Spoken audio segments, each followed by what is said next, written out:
Like an M. Night Shyamalan twist, Season 16 is ending with a surprise, and the community is not taking it well. Many have voiced their concerns and complaints to every forum imaginable. Even players that grind every day still did not hit rank 150. To add insult to this, with the new coming season comes a new nerf. Experience gained in West Tech will be reduced by around 25% reportedly as of posting this. Angry Turtle and Mr. West Tech both have covered the new nerf in great detail if you're interested.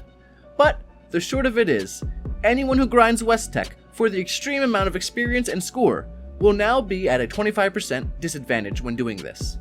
I myself have achieved rank 200 with my Fallout First account and also my free-to-play account. Yes, it did take a good amount of work, but I achieved rank 150 on both accounts at the end of April, a whole month and a half ago. And even before that, many have beat me to it, which I covered in a past video. So, where did all these other players go wrong? Well, they simply just weren't playing smart enough. Let me explain more. During a season, before you reach rank 100, you can grind 10,000 experience to gain 100 score. This seems like an underwhelming amount of reward for an overwhelming amount of effort, but it will ultimately be worth it at the end of the season. The key to maximizing your score before the end of the season is maximizing your experience as much and as often as possible. Grinding West Tech until your brain melts is definitely one way to max out the scoreboard, but there are dozens of others. One of the simplest, most universal methods is using lunchboxes whenever possible. Lunchboxes will grant a 25% experience bonus for every one that you open, stacking up to 100% at 4 lunchboxes. This buff will last an hour, which will be plenty of time to grind some high experience activities. Maximizing your intelligence is the best way to get the most out of your playtime. Doing this will increase your experience gain by 2% for each intelligence point. This can go extremely further than 15 that can be acquired from stat points. Using camp-based intelligence buffs for temporary increases, many different food buffs, the leader bobblehead, and many more consumable options, these options may not be the most viable for most casual players like myself. So, I will quickly sum up the easiest ways for a casual player that I have found to increase intelligence. Joining a casual team will give you an intelligence bonus, increasing by 1 per teammate. So make sure that when you're doing anything other than events or expeditions, that you are at least on a casual team. When doing events, obviously make sure that you're on an events team to ensure that you get double XP when completing the event.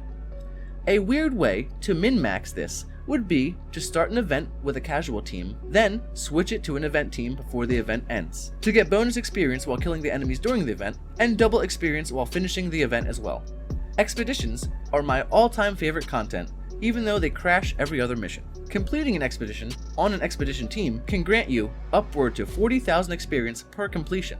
Maximizing your reward for your effort, you could run the most sensational game expedition, which can be completed in around 5 to 10 minutes, not to mention the vast amount of loot you will receive each run. A simple way for a player to achieve extra experience is to equip unyielding armor, running a bloody build, for those who don't know, running around with low health, mostly filled with radiation.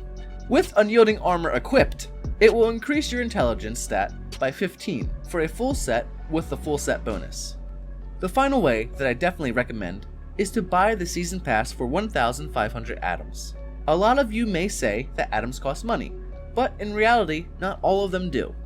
There are 3,000 atoms that you can acquire from doing account-based challenges, and every 3 months with the scoreboard, you can gain an additional 1,000 atoms for free, or 2,000 atoms if you're a Fallout First member. With the season pass, you can spend 1,500 atoms and make back 2,000, still coming out positive with 500 atoms.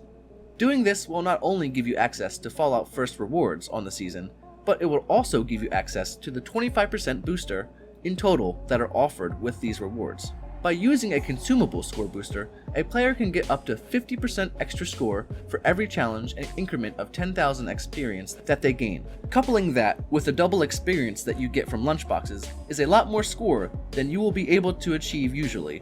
And then even furthering that with a double experience weekend, which is usually offered at least once per season. Like Eminem says, be smart, don't be a level 1 intelligence build, or something like that.